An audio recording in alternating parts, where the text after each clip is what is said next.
Do you know that you are important? Unajua hivyo kwamba wewe ni wa muhimu? Sometimes the devil can speak to our lives. Wakati fulani shetani anaweza kuresemesha maisha yetu. That we are tail, we are not the head. Kwamba sisi ni mikia wala sio vichwa. We are poor, we are not rich. Kwamba sisi ni maskini wala sio matajiri. But we are very important person before the eyes of our Lord. Ni watu wa maana, wa muhimu sana mbele za macho ya Mungu. Very important person. Muhimu sana. I may not be important before you. Naweza nisiwe wa maana, wa muhimu mbele zako. But before the Almighty, lakini mbele ya Mwenyezi, King of Kings, Mfalme wa wafalme, Lord of Lords, Bwana wa mabwana, God of gods, Mungu wa miungu, I'm very important person. Ni wa muhimu sana mbele zake. And once you know this, na ukija kujua hivyo, you will not live according to man's opinions. Hautaweza kuishi kwa mawazo ya watu na mitazamo yao. You live according to God's opinion. Utaishi sawa sawa na mawazo na mtazamo wa Mungu kwako. You never look for people's like. Hautaangalia vile watu wanashauri, wanasema juu yako. Praise the name of the living God. Atukuzwe Yesu. Hallelujah. Hallelujah. You know that you are a God. Wewe ni Mungu, ujue hivi. Because the Bible says that God is in the congregation of gods. Mungu anasema Mungu yupo katikati ya kusanyiko la miungu. So in order God to become God, must have gods. Ili Mungu awe Mungu lazima kuweko na miungu. And those gods are not those in museum and whatever. Au miungu sio mizimu ghost, lakini it's you. Ni sisi. You are a God. Sisi ni Mungu. Mbona upigi makofi?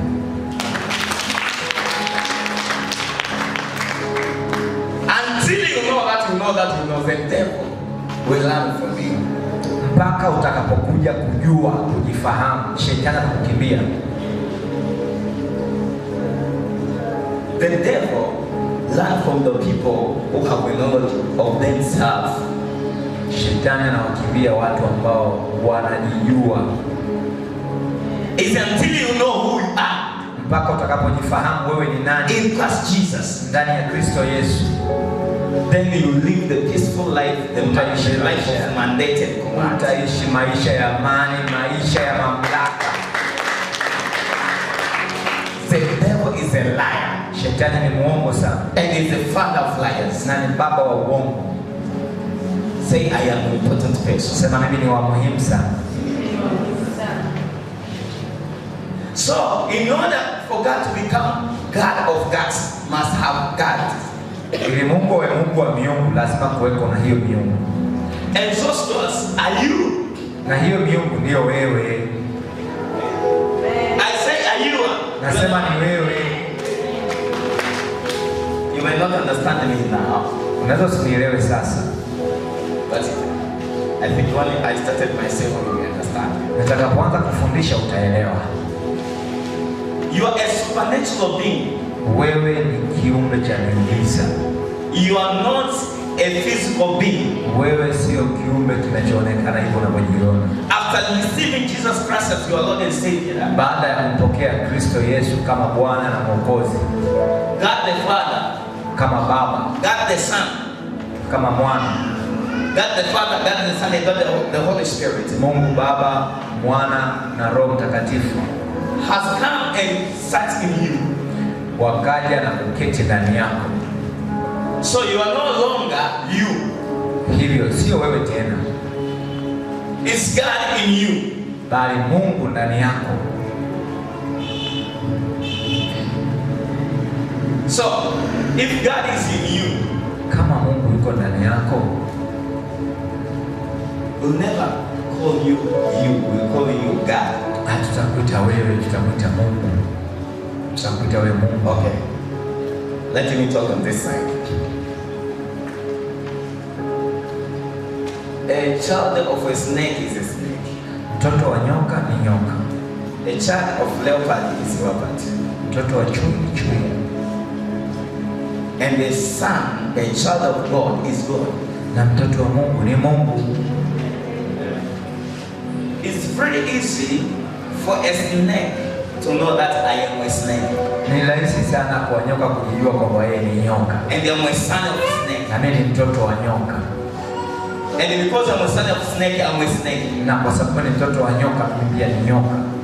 And he will fulfill the agenda of the snake. Na atatimiza makusudi yote, wajibu wote wa nyoka. He will bite you. Atakung'ata. Because he know. Kwa sababu anajua. He's your origin. Ni asili yake kung'ata. But for many Christians, they don't know who they are. Lakini Wakristo wengi hatujijui ni akina nani sisi. If Jesus has saved you and you become the son of the Most High God, kama Kristo amekuokoa na anakufanya kuwa mtoto wa yeye aliye juu, why don't you look like, why don't you speak like that, the son of the Most High God? Kwa nini usiongee kama Mungu wako anaongea, baba yako? Why don't you think about the way your God think about? Kwa nini usifikiri kama vile Mungu wako anavyofikiri?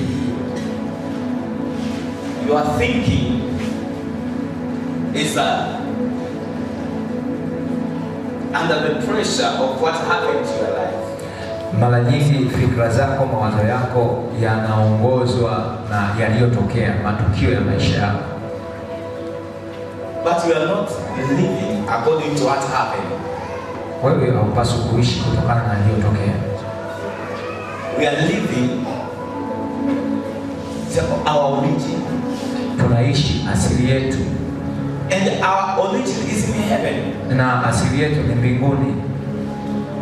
In order for God to become Lord of Lords, ili Mungu awe Bwana wa mabwana, must have those lords. Lazima waweko hao mabwana. And those lords are me and you. Na hao mabwana ni mimi na wewe. In order for God to be called a King of Kings, ili Mungu awe mfalme wa falme, those kings are you and me. hao wafalme ni wewe na mimi. And these things must be in you, understand it, live in it, activate it, work on it, think about it, because it's who we are. Yaani hivyo, fikiria hivyo, sema hivyo, tembea hivyo, kwa sababu ndivyo ulivyo. Hallelujah. Hallelujah. I'm only talking to somebody here. Nasema na mtu mmoja mahali hapa. You know that God, during the war in heaven, Ulipokuwa vita mbinguni, we don't see God fighting with the devil, hatukumuona Mungu akipigana na shetani, fighting with the snake. akipigana na huyo joka. Why? Kwa nini? Because He's the Most High. Kwa sababu ni Mungu mkuu aliye juu sana. The Creator will never fight with the Creator. Muumbaji hawezi kupigana alichokiumba. Never. Haiwezekani. He knows his position.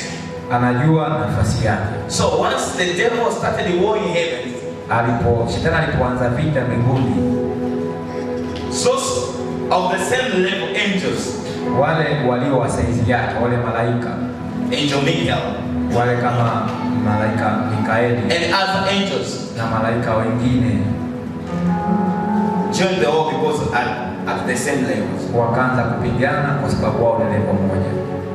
God settling Mungu akiwa ameketi ametulia peacefully, kwa amani, relaxable, amerelax sana, amejiachia, because He knows his position. kwa sababu anajua nafasi yake. There are some battles Kuna vita you are not supposed to enter in, hauhitaji kupigana, because it's not your kwa level. sababu sio nafasi yako, sio saizi yako. And this is until you know your level Na hii ni mpaka utakapokuja kujua nafasi yako before God. mbele za Mungu. Some people, they are twisted with everything happening in their life. Kuna watu wanabadilika sana kutokana na mambo yanayotokea kwenye maisha yao. They are shaken with everything happened to them. Wanatikiswa na matukio ya maisha yao. You know that we are going through. Najua tunapitia.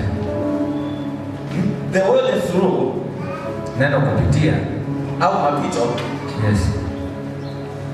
It's not a something that is habitated in your life. Sio kitu cha kukaa, cha kudumu. It's something that come and go. Ni kitu ambacho kinakuja na kutoka. That's why it's called go through. Na ndio maana inaitwa mapito.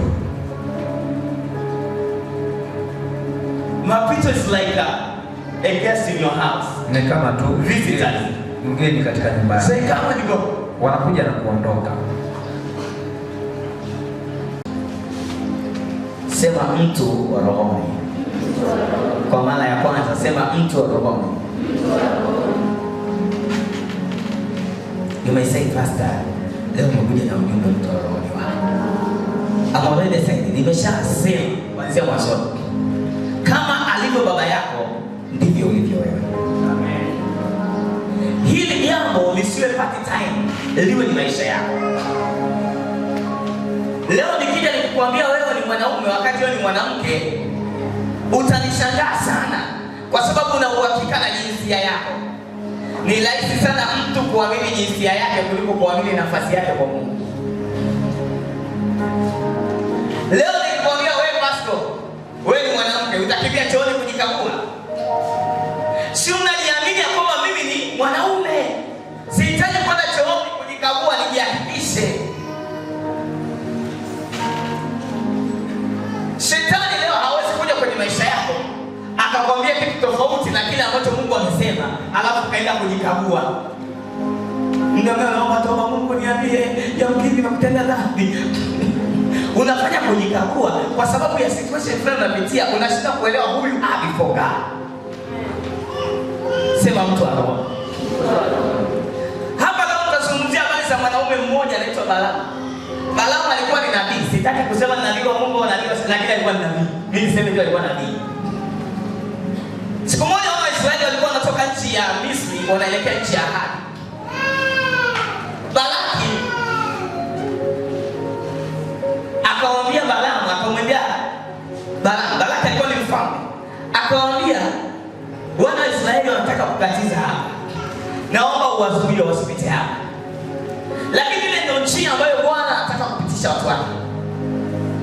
Balaki akamwambia Balaamu, nilaanie hawa watu. Balaamu akamwambia kanuni ya kiroho, ili anga zifunguke lazima kuwepo na damu, kuwepo na kafara. Na ndio maana wiki hii yote nimekuwa nikifundisha damu ya Yesu, ya kwamba damu lazima iwe kwenye madhabahu ili inene, kafara, sadaka inene. Kwa kaambia lete sadaka, lete dhabihu. Akaenda kuchukua ng'ombe, wakazichinja kwenye madhabahu ya kwanza, wakatengeneza. Akaambia nilaanie. Wakati anataka kufungua kinywa chake kulaani, Mungu akamwambia Balaamu, hauwezi kulaani nilichokibariki mimi. Balaamu akamwambia Balaki, Bwana hajalizia hii sadaka wala ninachotaka kufanya. Mungu amewabariki watu hawa, unawezaje kuwalaani? Nawezaje kuwalaani? Balaki akamwambia basi tuhamishe twende kwenye madhabahu hiyo ya juu zaidi. Labda huko hiyo madhabahu ya juu Mungu wako atakusikia na utawalaani hawa watu. Akafanya mara ya pili, akafanya mara tatu. Mnakumbuka kuwa Balaamu alikuwa amepanda mwanapunda. Huyu nabii alikuwa amepanda mwanapunda, na baada ya kuwa amepanda mwanapunda, kwa sababu Balaamu alikuwa anataka kusikia sauti ya Mungu, ijapokuwa Mungu amemwambia na amesikia, lakini aligoma. Mungu akamtumia mwanapunda, akagoma kwenda. Kwa sababu mwanapunda alikuwa amemuona malaika. Malaika akimzuia kwa usiende. Lakini Balaamu akamaliza kwenda. Kwa hiyo akaanza kumpiga punda wake. Kwa nini gani hauendi sehemu ya kwenye madhabahu ili niweze kuwalaani hawa watu? Piga kwenye punda. Punda akamwambia toka lini mimi? Punda akafungua kinywa. Punda akasema, mwambie ndani yako kama Mungu anaweza kutumia punda, je, Mungu hawezi kutumia wewe? Mwambie ndani yako kama punda alikuwa punda wa rohoni, akafunguliwa macho, akasikia sauti ya Mungu, na akamwona malaika. Je, si zaidi sana wewe uliyeumbwa kwa sura na mfano wake? Sema Yesu nisaidie. Niliposoma hiyo habari nikashangaza. Mbwa ameona maono, punda ameona maono, punda ameona maagizo ya Mungu amesikia. Lakini mwanadamu, tena nabii wa Bwana, hakuweza kuelewa chochote kinachoendelea kwa sababu amepigwa upofu unaotokana na tamaa ya mwili, tamaa ya macho na kiburi cha uzima. Yesu atusaidie sana. Yule punda akamwambia, toka lini bwana wangu? Punda alikuwa na nidhamu. Akamwambia, bwana wangu, toka lini nishaye kukufanyia mgomo? Siku zote nimekuwa mwaminifu kwako. Ukisema nenda huku ninaenda. Ukiona leo nimekugomea, kuna something happen. Ukiona mambo yako yanaenda vizuri, kuna kipindi ghafla yanagoma, hebu uliza what happened. Ukiona kuna watu walikuwa wanakutumikia wanakuheshimu afu ghafla hawakuheshimu, lazima ujiulize what happened. Punda akaanza kumwambia Balaamu kila alichokiona. Balaamu baadaye naye akafunguka macho akamwona yule malaika akashuhudia. Sasa wakati akiwa mmoja wa madhabahu akiwa analaani, Balaamu akapewa neno la Bwana katika moyo wake. Ujue unachokiona rohoni lazima ukiseme mdomoni. Mtu wa rohoni haishi kukiamini alichokiona, huwa anakisema alichokiona ili anachokiona kitokee. Lazima ukiamini kwa moyo wako utapata haki, ukukiri kwa kinywa chako utapata wokovu. So what you see the spiritual realm, you should provoke, lazima ukitamke ili kidhihirike mwilini. Sijui kama I'm talking to the right people here. Naongea na watu sahihi mahali hapa. Mse jirani yako kwa mara ya pili, mwambie uwe mtu wa rohoni. Mtikise tafadhali, mwambie jirani uwe mtu wa rohoni. Mwambie watu wa rohoni hawalali ibadani. Bwana Yesu asaidie sana. So Biblia inasema akatunga mithali yake. Akasema, Balaamu mwana wa Beori asema, yule mtu aliyefunguliwa macho asema,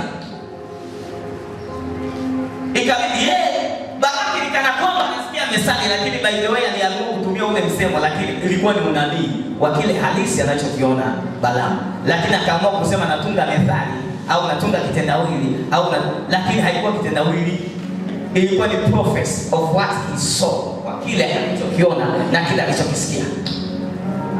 Kwa hiyo sasa Balaamu akasema, asikiaye maneno. Namba moja, mtu wa rohoni lazima awe na uwezo wa kusikia sauti ya Mungu, maneno ya Mungu. Asikiaye maneno ya Mungu. A spirit man must hear the word of God. Mtu wa rohoni kama umekaa naye hapa, akili yake yote iko kusikia nini Bwana anasema na mimi asubuhi ya leo. Hawezi kusinzia, hawezi kukaa kuchezea simu hapo na kuchati siku na message, atakuwa ameweka kidege. Tikisa jirani yako kwa mara tatu, muulize wewe ni mtu wa rohoni?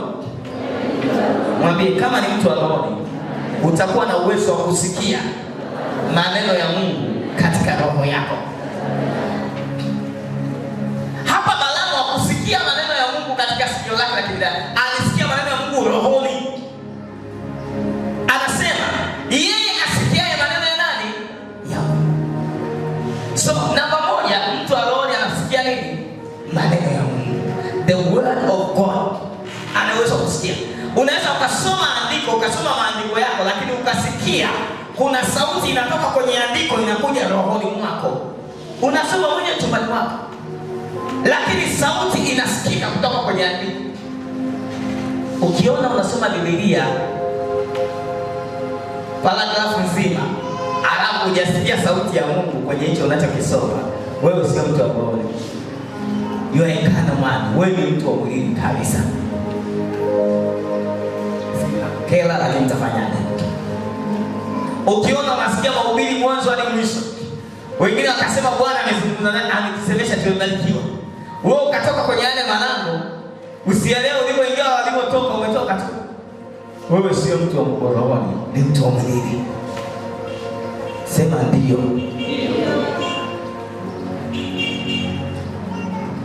Anasema yeye asikieni maneno, sema maneno ya wapi? Ya Mungu. Maneno ya Mungu yanayokuja rohoni. Kwa hiyo roho yako ni eneo la sikio lako la kiroho la kusikia, la kupokea kile Mungu anachosema.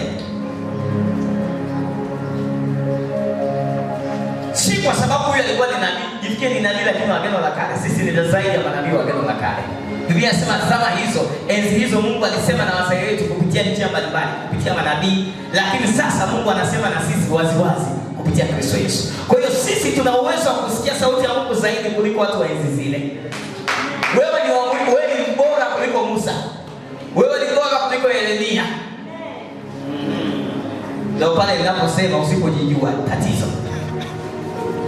Yeremia anatamani asaliwe hiki kizazi, alafu aione kazi ya damu ya Yesu kitenda kazi. Isaya anatamani asaliwe hiki kizazi kwa sababu alitabiri vitu vyema ambavyo hawajaviishi. Alisema tazama bikira atachukua mimba naye tazaa mwana, na jina lake ataitwa Emmanuel. Uweza wa Mungu utakuwa mabegani mwake. Ataitwa mfalme wa amani. Lakini hakumuona. Sisi anakaa ndani yetu. Sisi tu bora kuliko wao. Bwana Yesu asifiwe. Sasa mtu wa rohoni, aidha wa giza au wa mwili au wa kimungu, wa nuruni, wote wana sifa hiyo moja inayofanana. Mtu yote wa rohoni ana uwezo wa kusikia kutoka kwa Mungu wake. Nikuulize swali. Waganga wasikii kutoka kwa Mungu yao? Wanaenda mbili. Anasema mzimu uniambia kuja mita. Anasikia na anaenda akapatia kabisa. Namkumbuka yule binti aliyekuwa na pepo wa uaguzi. Akamkuta Paulo anapita, akasema, "Enyi watumishi wa Bwana Mungu aliye hai." Kwani alikosea? Lakini alikuwa na Mungu kweli. Lakini alikuwa mtu wa nini? Wa rohoni. Wakati mwingine muulize jirani yako, wewe ni mtu wa rohoni? Unasikia neno la Mungu?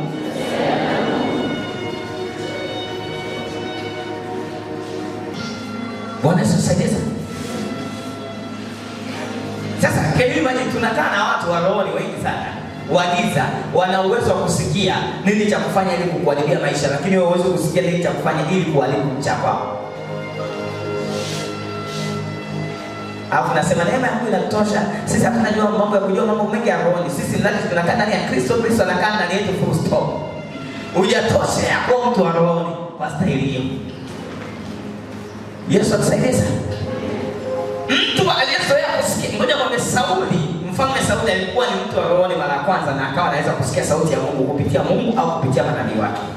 Baadaye alipoona Mungu amekaa kimya, akasema mimi nimeshazoea kukaa roho, siwezi kuishi hivi sisikii sauti yoyote. Akaenda kwa mtu mwenye pepo la uaguzi ili aende kusikia Mungu anasema nini kwa habari ya maisha yake. Mwanadamu yoyote anatamani na anapenda kuwa mtu wa roho hata kama hayuko. I tell you the truth. Kwani wewe upendi kujua yanayotokea katika maisha yako yanakaribia kuja? Upendi kujua adui amekuandalia nini na mitego yake ukaiona na ukate upendi? Nikuulize ukweli, upendi? Unapenda kuona mtu anakuja na chomolete anakupa hela baadaye zote zimekuanguka alafu unasema sijui nini kimetokea? Kwa nini upendi kumuona yule mtu akishakuja? Roho Mungu anakwambia huyo mtu ni mbaya, mwambie 1 2 3 upendi. Mwambie jirani yako penda kwa rohoni. Sasa hivi makanisa mengi watu wa rohoni ni kama vile wamewapa. Mtu wa rohoni ni lazima awe mtu wa maarifa, a man of knowledge. Mtu wa rohoni lazima awe mtu wa maarifa. Ngoja nikwambie, kuna watu wengi sana wako makanisani wanasikia sauti ya Mungu, wanaweza kuona vitu vya rohoni lakini hawana maarifa. Vile vitu vikawaangamiza baada ya kuwasaidia. Nasema uongo kweli? Na hizo watumishi watakuwa wananielewa kuliko mimi. Unakutana na mtu kila siku anakuambia rohoni anachokiona. Yaani pastor nimeona Mungu mtatu. Yaani mimi rohoni naona huyu. Anaona, hata akikaa hapa anatazama, yuko rohoni anaona. Kuna binti mmoja alikuwa hapa kanisani, alikuwa anaona kweli kweli. Yaani nikapo ibada sasa, pastor, nimekuona huku nyuma yako, nimeona malaika wawili. Mimi mwenyewe mkili sioni. Napiga zangu gospel tu. Sasa nimeona majitu mawili yana mabavu, yana mabawa. Yaani unapoenda wanaenda na wewe, wanakulinda. Ukifurahia naona na yeye anafurahi. Lakini huyo mtu aliyosimulia haya maneno, akikutana na changamoto kidogo analia. Baba, mimi kwa kweli nimekuja. Yaani maisha haya sio kule kazi nikimetokea moja mbili tatu. Yaani ninafikiria hivi, mimi ningekuwa nina neema ya kuona kama yeye, hivi ningekuwaje? Mwambie jirani yako, Mungu aweze kukupa vyote.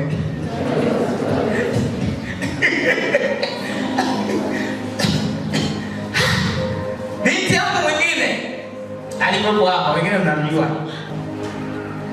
Kwa kweli alikuwa anaona kweli, na anaona wala sio uongo. Mungu anamtumia katika kuona, ana uwezo wa kuona.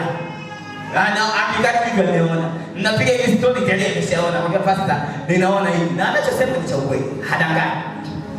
Lakini changamoto zikimkuta, yani changamoto kidogo tu, na kwambia siku atapiga simu mara 10. Pastor, leo sina amani kabisa. Kisa nimeota ndoto moja. Yaani ndoto tukatishwa na shetani ndotoni, katishika. Na kuna wengine hapa wanaometishwa ndoto. Shetani amekuja katika sura ya nyoka, umeona kadoo amekungata mkono ukasubibu na amani. Umejikatia tamaa. Na huko ambao unanisikiliza, this is how I prophesy to you. You are here. Na ninachozungumza ni cha ukweli. Ukakata tamaa, shetani akakudismantle. Yaani ukajiona kama sifai. Yaani hadi shetani ameshambulia hivi tena. Mbona nimetoka juzi kwenye maombi? Yes, the devil is a liar. Shetani ni muongo, tani baba uongo. Unamshindaje? Haumshindi kwa kusikia wala kwa kuona maono, unamshinda kwa maarifa. Sema ndio. Hey! I want to talk to somebody here. Yes, hata wale umefanya kazi bure. Umeomba kazi bure. Umekunywa mezani. Ndio Bwana sikutaka bure bure. Hamna kitu. The devil is a liar. Shame ndio ni shetani. Unamdanganya binti yangu.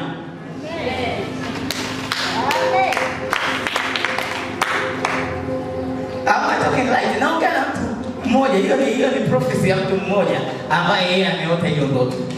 Hiyo inaamini sikia katikati yetu.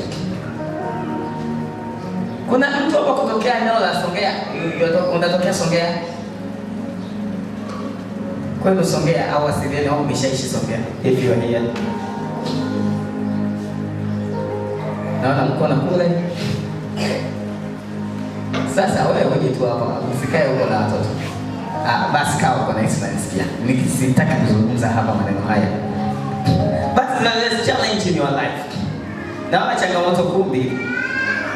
First one is relationship. I see that snake biting your relationship. Inakutenga na huyo baba watoto wako. And there is no peace at all in your relationship. Unajua Kiingereza, kwa hiyo sitaki kuzungumza kwa Kiswahili. Waelewe wachache. I'm talking to you, Jennifer. Unanielewa? Yeah, there's something wrong, so you should see me after service. In your relationship and also in your finances, there's something happening in your life. So we need to pray together. Baadaye ulione after service. Okay? Pigia Yesu makofi.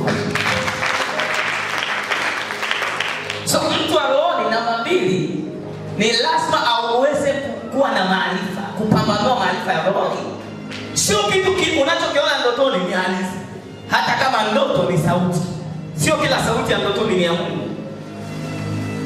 Uwe na haya maarifa na Mungu akufungue uelewe. Tunaangamizwa kwa kukosa nini? Kwa kukosa nini? Kwa kukosa nini? Ngoja nikwambie, shetani anaweza akasema kitu sahihi lakini sio halisi. Sio kweli. Sio kitu unachokiona chote ni kweli hata kama ni sahihi. Alimwambia Yesu, imeandikwa utajitupa, alafu Mungu atakuagizia nini? Malaika. Kwani ni uongo? Hiyo kitu ni kweli. Lakini je, ni sahihi Yesu anataka nitupe? Sio sawa. Lazima uwe na uwezo wa maarifa ya rohoni ili kumshinda shetani. Shetani hatumshindi kwa kuona rohoni, hatumshindi kwa kusikia. Mimi nimekutana na watu wana maono kweli kweli. Wana uwezo wa kumsikia Mungu. Hadi mkikaa mkiomba dakika moja, Bwana asema hivi. Lakini huyu mtu akikutana na changamoto kidogo anaruka na akili. Hadi unajiuliza hivi anamsikiaga Mungu kweli hamsikii? Biblia inasema watu hawa wana juhudi katika Bwana, lakini hawana juhudi katika nini? Maarifa. Wamekosa maarifa. Mtu anajuhudi katika kuomba, unaomba masaa 6, unasoma neno la Bwana dakika moja, shetani atakushinda. Maono utaona ndugu yangu. Ndoto utaota, unabii utaupata, lakini utashambuliwa na shetani kila upande na utamshinda. Unatazama kwa bahati mbaya, sema ndivyo ilivyo. Kwa hiyo mtu asikutishe kwa sababu ana maono.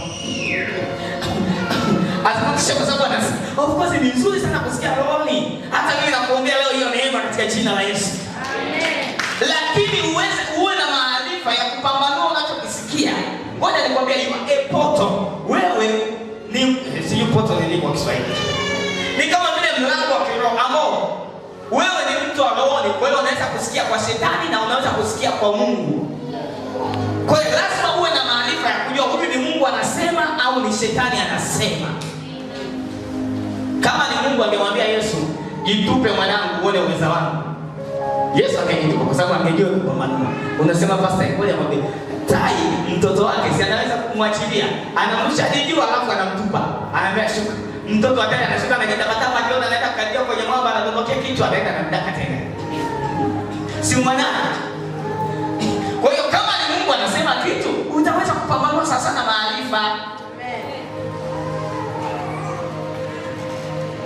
Tunalo kanisa la kizazi hiki cha mwisho.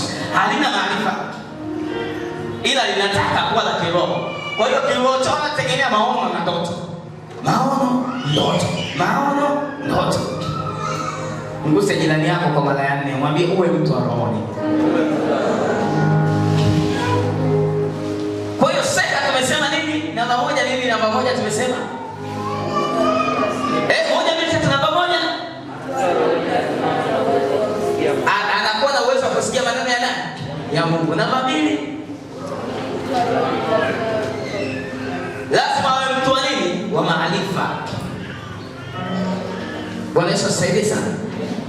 A man of the spirit must have a knowledge. Namba 3. Namba 3. Mstari huo tuliosoma 16 inasema yeye aonaye maono ya Mwenyezi. Kwa hiyo namba 3, mtu wa rohoni lazima awe na uwezo wa kuona maono ya Mwenyezi. Lazima uone. Kwa nini? Kwa sababu pasipo maono watu waacha nini? Kujisulia.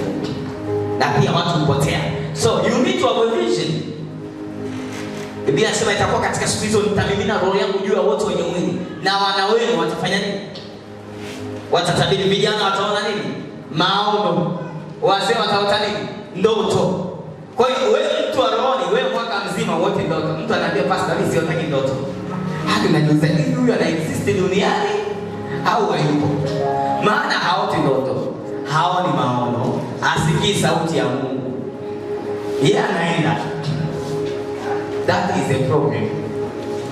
Sema Mungu nipe neema ya kuona maono. Imani waganga na wachawi wajue kinachoendelea kwenye ukoo wako, kwenye familia yako, alafu wewe hujui chochote. Yaani kuna mtu kama amevamiwa takiwa auliwe kichawi, wewe umekaa uonyeshi chochote. Unasikia tu bwana yule alidondoka tu ghafla akafa. Wewe mtu aloni wa ukoo. Kwa hiyo ulishinda kuona. Lazima tuwe na uwezo wa kuona. Gusa jirani yako, mwambie ni kipofu au unaona rohoni. Alafu mwambie unalizika.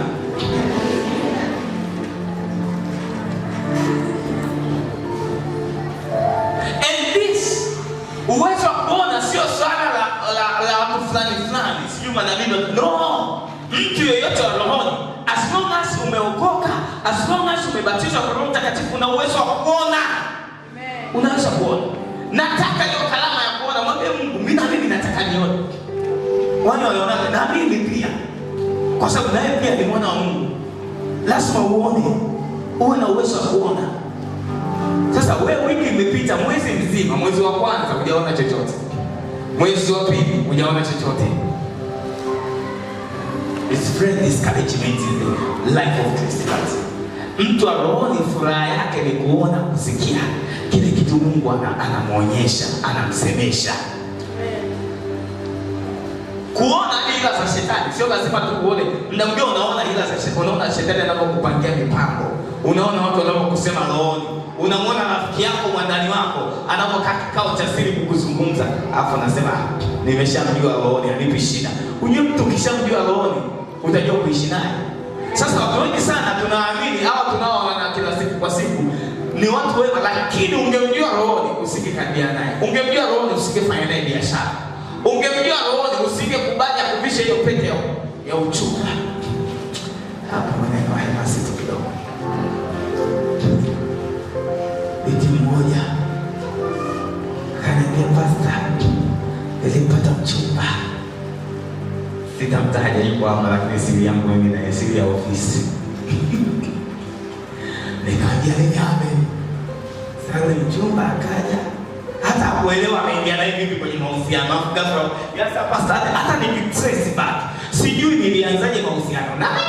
Hadi nikaanza kuwa naye. Nikaanza kudate naye. Sielewi. Nikamwambia sasa imekuwa sasa tukafanya nikajishangaa niko naye kwenye mahusiano. Ghafla akaja akanivisha pete. Asa pastor, hiyo pete imenipa shida sana.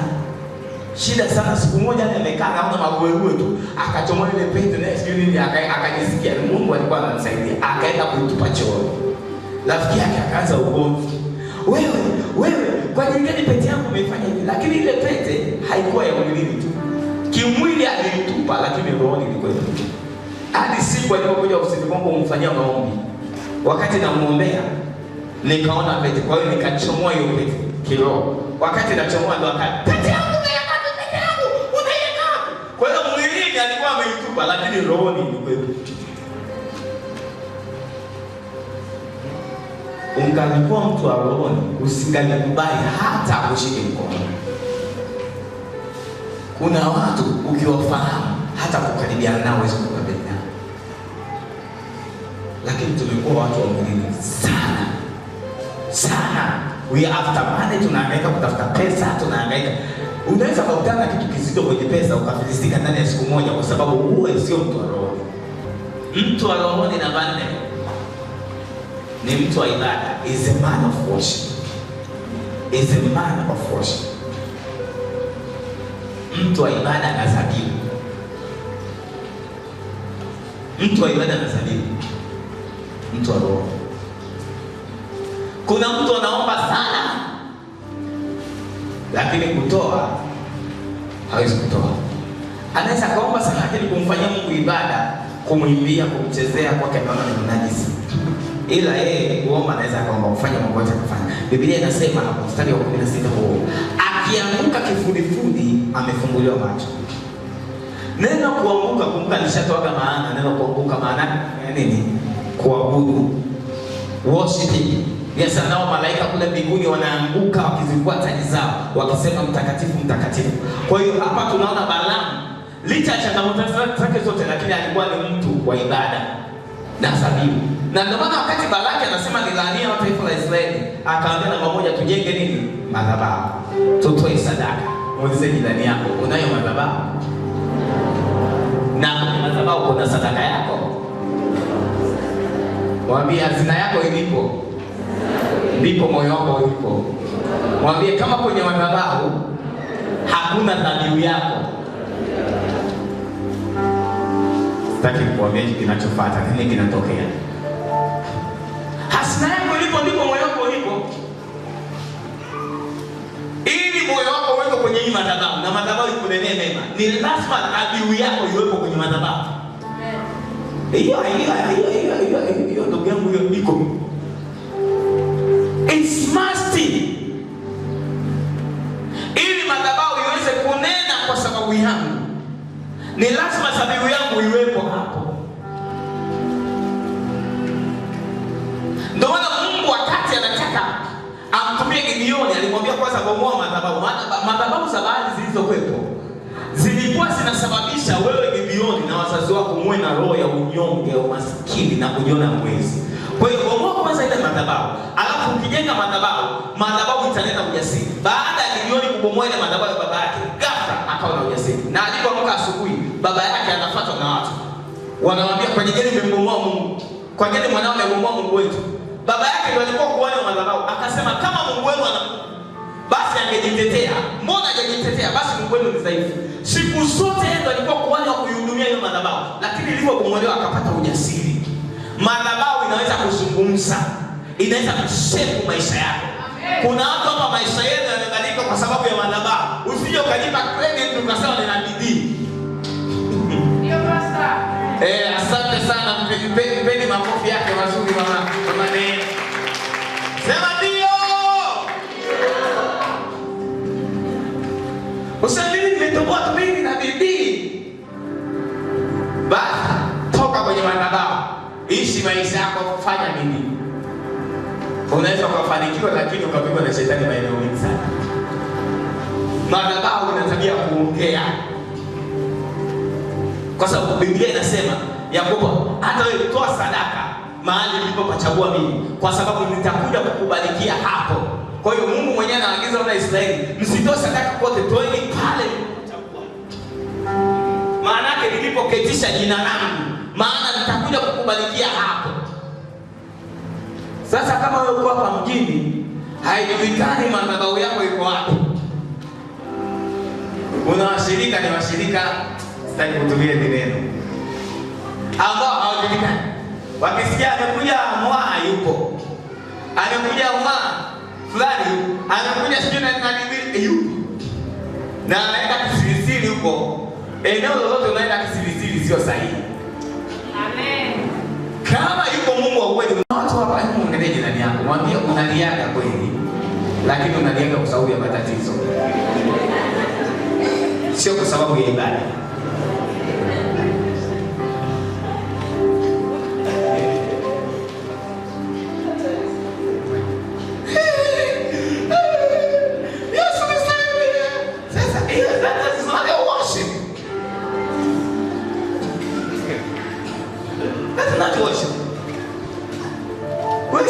Mtu ameoni alizi na matatizo, analizwa na utukufu wa Bwana. Yeye anashaka machozi yanatoka na ujue yanapotokea wapi. Unahitaji kujizuia. Unaona hapo kujika tu. Unaona apige kigelegele, lakini watu hawataki kujizuia. Unaruka jamani, huyo atakudondokea hapo, unajisikia kama vile miguu yako imewekwa feni. Unajisikia kuruka kimasai. Hakuna mtu anayeruka peke yako kwa sababu umekuwa mtu anaone kuna encounter umekutana naye. Hapo hii haifanani. Wala step yako unashangaa unacheza step hivi, wewe unacheza kivingine. Sio umejipanga kucheza hivyo, lakini mtu aone ajulikane anakotoka wala anakokwenda. That is biblical. Sio mimi nazungumza. Sasa yeye mtawafahamu watu lakini hamwezi kufahamika.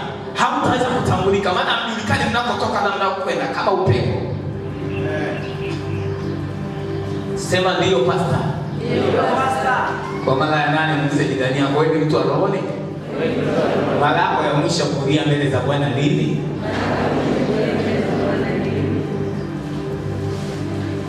Umekuwa mkavu. Mtu aroone lazima aonyeshe hisia zake kwa Mungu. Hisia, emotions. That touch of God.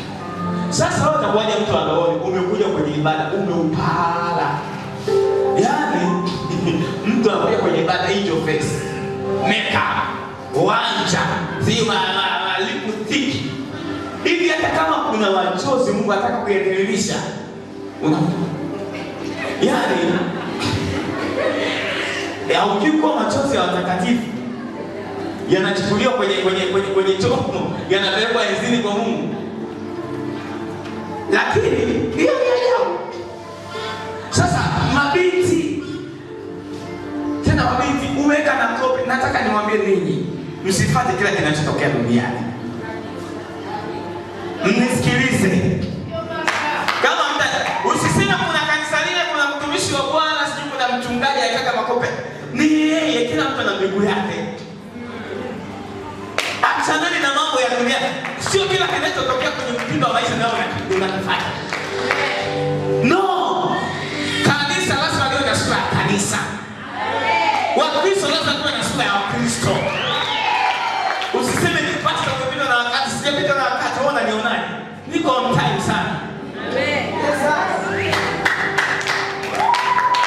Mtu anaenda ibadani kabandika likope. Hivi katika kuna mtu maalum wa kubandika kope za miaka kwa ajili ya ibada ya kusifu na kuabudu. Nisije nikamwona mshirika wangu kanisani hapa kubandika kope. Amen. Haleluya. Yaani wewe mwenyewe kwa nini kwambia hata roho yako inashindana kuabudu kwa sababu ya makorokoro yanazidi. Sema ndio.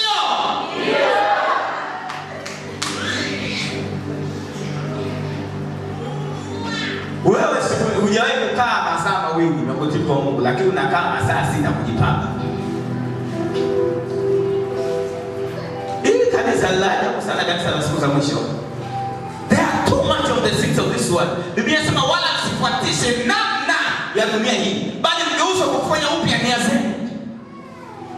Wewe unasema utukufu huko katika siku moja. Nikwambie kuna watu walikuwa wana makeup, lakini wakati wanamwabudu Mungu sura zao zilikuwa kama jua, zikang'aa, zikapendeza. Sasa unaweka makeup nje, lakini roho yako ndani ina makunyanzi, ina majeraha, haina raha. Si bora ukarabati roho. Huko nje kutakaa sawa sawa, roho ina na furaha. Roho ina shida. Huko nje unahangaika na. Mpe haifai kwenye ndani yako, mwambie wewe mtu wa roho.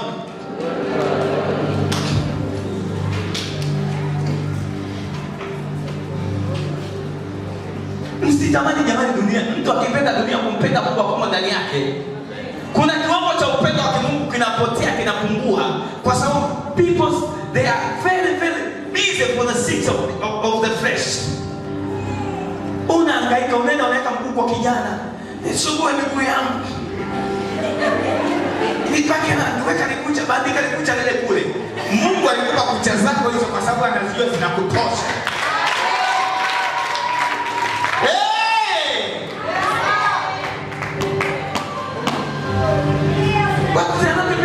Mbona unaweza kukaa magotini? Unaweza kukaa magotini lakini magoti yako unampa kijana akusugue eti mguu. Waona kijue ni maneno cha kusugulia. Na tunaona ni kawaida, lakini roho za uzinzi zinaingia kwa wanandoa, zinaingia kwa wanawake, zinaingia kwa vijana. Kwa sababu ya vitu hivyo tunavyoingiza katika maisha yetu. Na tunahisi ni ukisasa. Nataka nikwambie sio ukisasa. Amen. Sio ukisasa. Ndio. Mimi unanichukia sijui. Kinipenda shauri yako. Mimi ni mjumbe na mjumbe auawe. Amen. Unanipata kwa upande? Amen. Too much. Watu wanadhani ya kwamba kukaa uchi ni fashion. Mtu anavaa kidela chake chembamba, ndani kavaa tu kachupi. Alafu hilo dela linaangaza na anapita unyasi.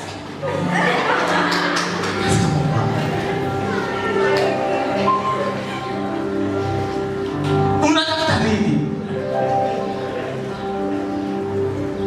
Unasema pastor yani watu wanaponi approach ovyo yani kwa niombee nipate wa kwangu. Nitakuombea hadi machozi ya damu na utapata. Kwa sababu you are not a wife material. Jiweke mkao wa kuwa mke mtarajiwa. Wanaotafuta waume watakupata kina Benja hapa hajaoa. Wanatafuta wanawake lakini hawapati.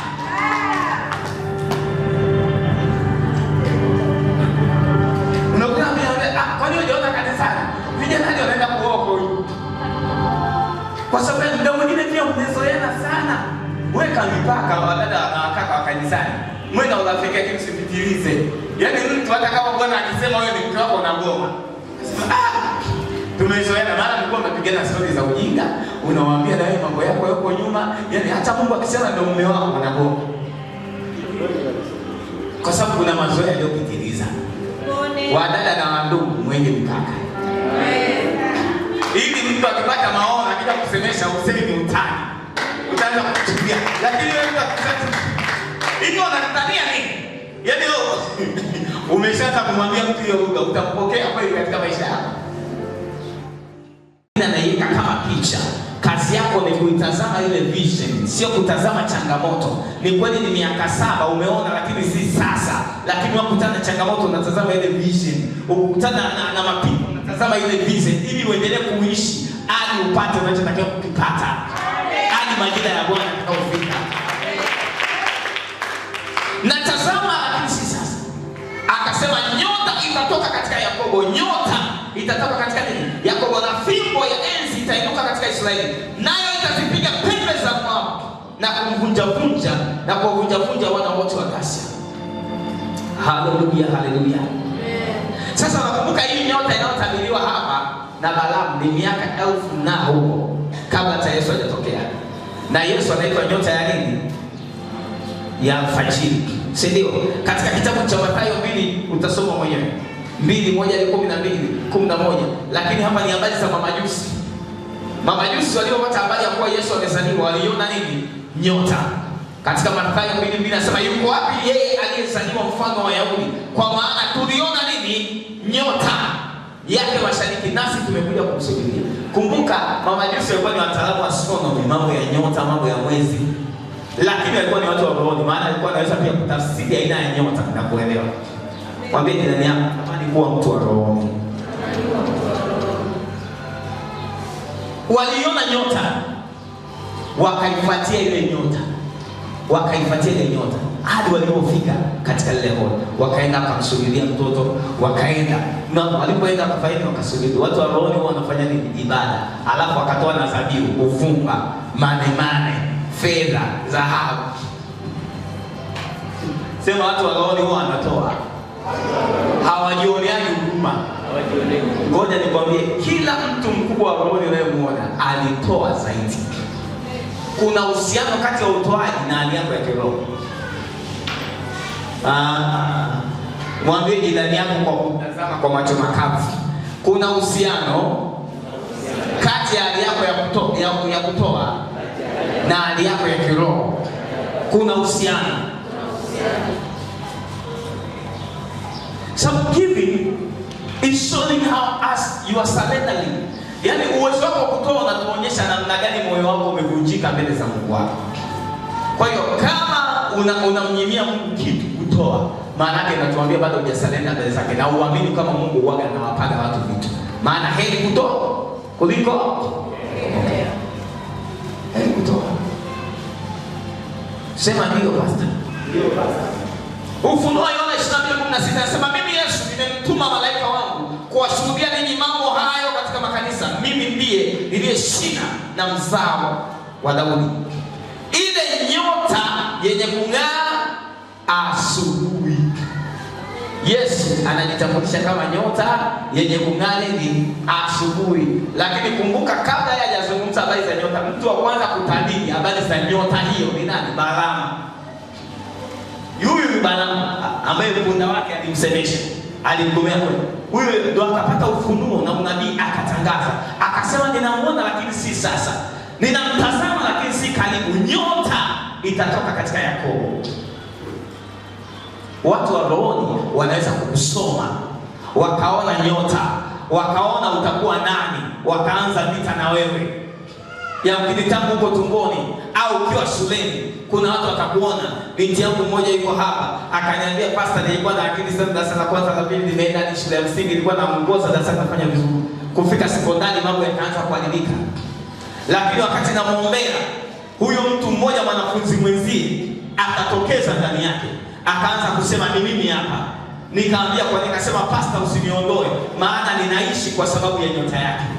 Ninatembea, nimefanikiwa, nimefungua duka la madawa, nimesoma kwa kupitia ufahamu wake. Na huyu hapo ameshaidika sana, kwa sababu ni muda mrefu kaidika, mwacha endelee kuaidika. Lakini mimi ndio niletea aibu. Sasa pastor, ukichukua vitu hivyo nilivyokuwa navyo, ukimrudishia mwenyewe, nitaaidika hapa mjini. Lakini mwanafunzi mwenzio walikutana naye sekondari, yuko hapa, sababu sitaki kumtaja, yuko na wengine mlimsikia katikati ya wiki, yuko hapa chuoni anateseka, wanafanya mtihani, anakuwa mtu wa mwisho chuo. Hadi walimu anasema wewe chuo kimekushinda, ni mzembe sana. Nyumbani anasema wewe ni mzembe, unafanya nini shuleni? Lakini kuna mtu mmoja alikutana naye shuleni, yamkini aliomba daftari lake la physics, akaenda kuandika, kumbe ndo alibeba kila kitu chake. Anasema pastor, wewe huyu mtu mimi nimeona ana vitu vingi sana. Akachukua ni neema ya ndoa na mahusiano. Nikaambia na kunyang'anya, hasa pastor, sasa mimi mahusiano yangu yatakuwaje? Yaani ukichukua huyo wingo umekuwa na ile ndani ya ndoa yote nilikuwa nayo mimi. How can I survive? Usipokuwa mtu wa roho, kuna watu watatumia disadvantage hiyo kuiba vya kwako. Amen.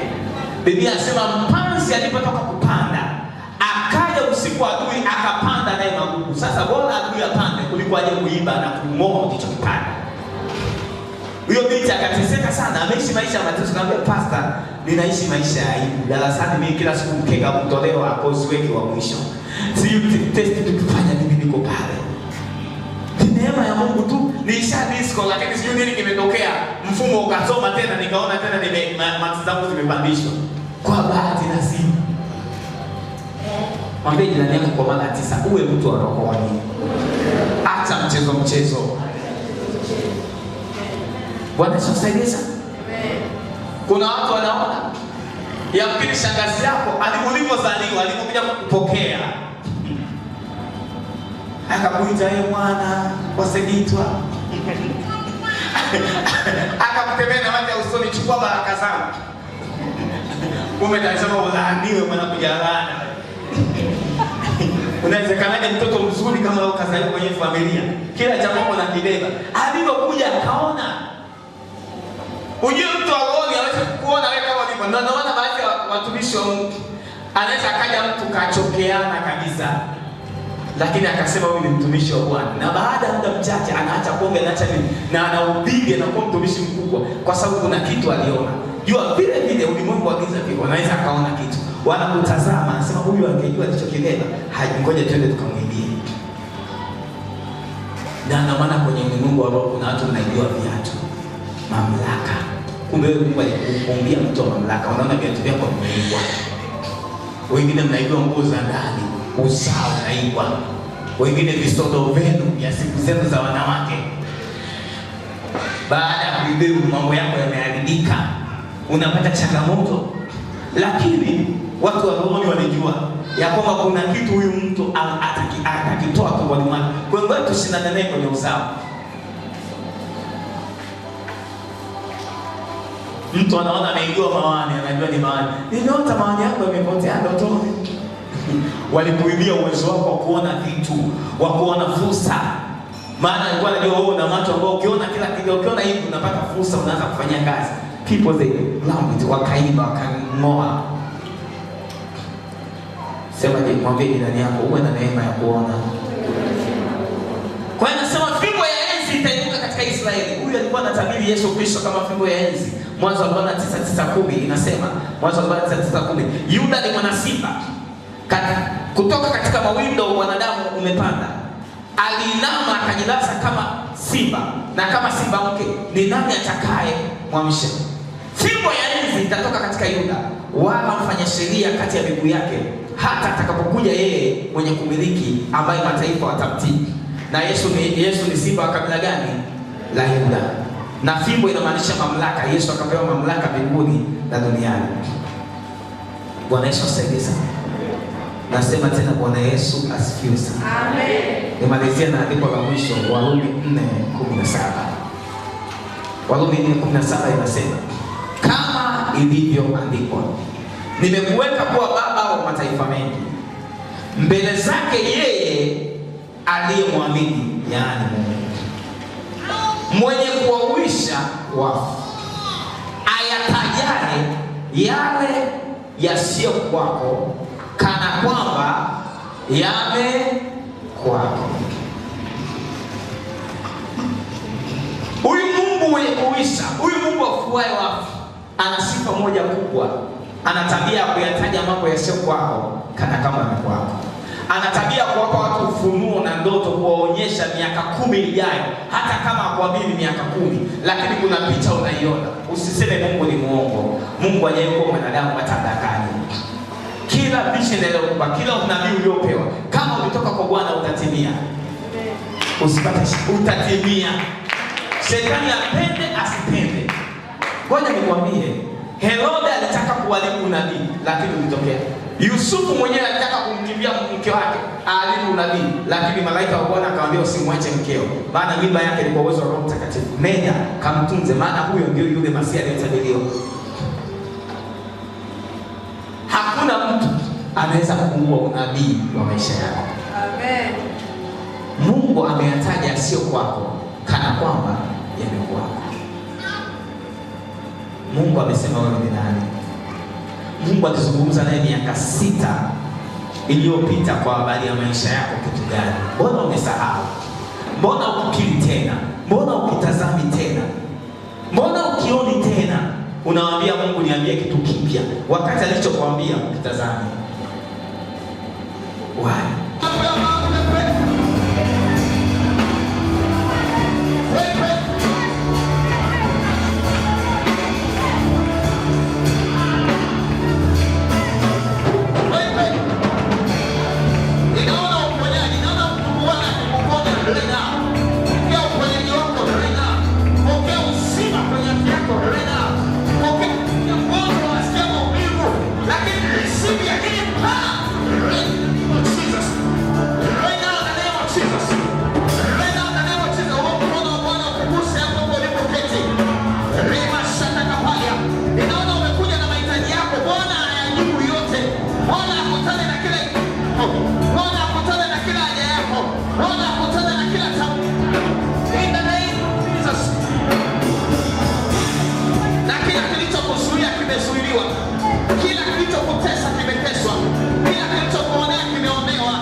Kesho yangu imejaa furaha, imejaa utukufu, imejaa baraka. Nimeona na itakuwa kama nilivyoona, maana nimetamka yasiyo kwako kana kwamba yale kwako. Kama wewe Mungu ulivyomtamkia Ibrahimu yasiyo kwako kana kwamba yale kwako, na mimi kwa kuingoja ahadi sitakosa kuamini. Nitadumu kuamini kila ulichonionyesha na kila ulichonisemesha katika jina la Yesu. Amen and amen and amen. Can you clap your hands to Jesus? Pigia Yesu makofi mazuri. Unaweza kumuongezea na kelele za shangwe. Unaweza kumuongezea na kelele za ibada. Nasema Bwana anataka kelele zako. Enyi watu wote pigeni makofi. Shangilieni Bwana Mungu wako kwa kelele. Hallelujah. Wiki yako imebarikiwa. Matatu yako imebarikiwa. Jumanne yako imebarikiwa. Jumatano yako imebarikiwa. Alhamisi yako imebarikiwa.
You are mighty God.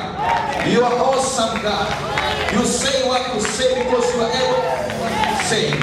We praise you in the morning, in the noontime, in the evening, and in the midnight. Because you are God who is praise. Thank you for your power and mandate to fulfill your promises. We say thank you, the covenant keeping God. We say thank you, the miracle working God. We say thank you, the way making God. We say thank you, the light in the no matter kind of darkness, you are our light. Wewe ni nuru ya maisha yetu. Wewe ni taa na yetu. Wewe ni ngome yetu na tuogope na we bless. Sana mahaya. Rekataria sana